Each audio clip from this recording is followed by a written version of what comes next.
First question to you, sir. You have really been at the hot seat of this entire controversy. When there were tip-offs, why was the examination allowed to take place? Let me explain the whole situation to you. The tip-off that came to CBSE was at 1 o'clock in the night. Now, despite being very fond of looking at my emails, I don't look at emails during the night. She saw the mail for the first time at 8:55 in the morning when she reached the office. Now, a number of such so-called leaks were happening, and each leak had to be examined whether it matched with the original paper. So what the chairman CBSE did was to pass on this paper or this information to the controller of examination, who examined it, and by 10 o'clock, he informed that by and large the paper was the same that was actually issued. She had two options, either to stop the exam then or to let the exam go on. If she had taken the decision to stop the exam, there would have been chaos in the field, because these centers are spread all over the country. How do you reach out to all the centers? You would have had a situation where in some center the examination would have had been for half an hour. In some cases it would not have started. There would have been chaos. So best was to allow the exams to continue, and they continued. In the short time that was available with the chairman CBSE, there was no way that the examination could have been stopped effectively. In hindsight, I think that was the right decision. Because if you look at the maths paper of class 10, ultimately we decided that we are not going to have a re-examination. Imagine a scenario if the examination had been called off, all 14 lakh children would have been put to inconvenience. But couldn't there have been a situation where you could have postponed these exams? The tip-offs came as early as beginning of March. No, tip-offs did not come at the beginning of March.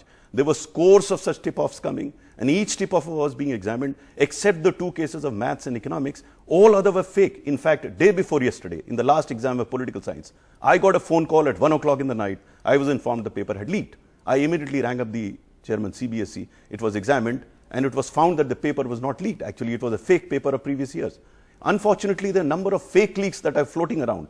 In that context, it is not correct to take an immediate decision once you get to know that there is a fake leak. So if there is scores of papers floating around, you have to verify and see whether the paper that is purported to have been leaked is actually leaked. But why the silence, Mr. Swaroop? The day this crisis broke out, every information was actually coming from Delhi police, the media, the public. It was, the Delhi police that was giving us info. Why was there silence from the CBSE and the government side? There was no silence from the CBSE side. You have to examine the facts, go into the details before you talk to the media. You can't come up with half-baked facts. Whatever police was saying was on the basis of the information passed on by CBSE. CBSE was principally responsible for the information that was available. All this had to be verified. Without verification, without an understanding, going to the media would have been disastrous. Once we were clear in our mind, once we understood what was happening, I personally appeared before the entire media and explained all the facts to them.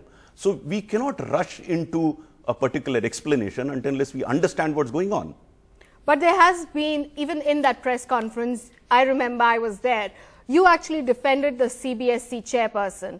Why is this defense mechanism on? It has to be defended. What is the fault? How do you take action against somebody without an inquiry?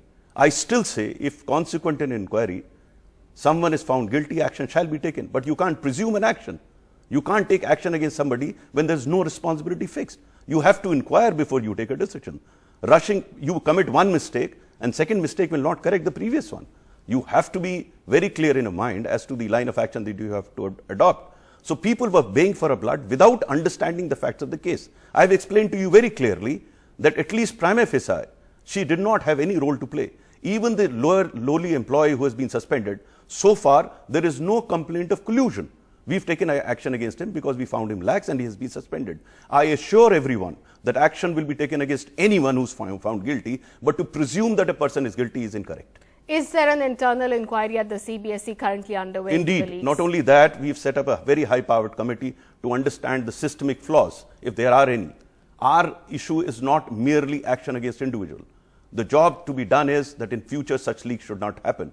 And that is why a very high-powered committee has been constituted. I am informed they've already had one meeting, and we are sure that we're going to get the report by 31st of May, and we'll put in place a foolproof system.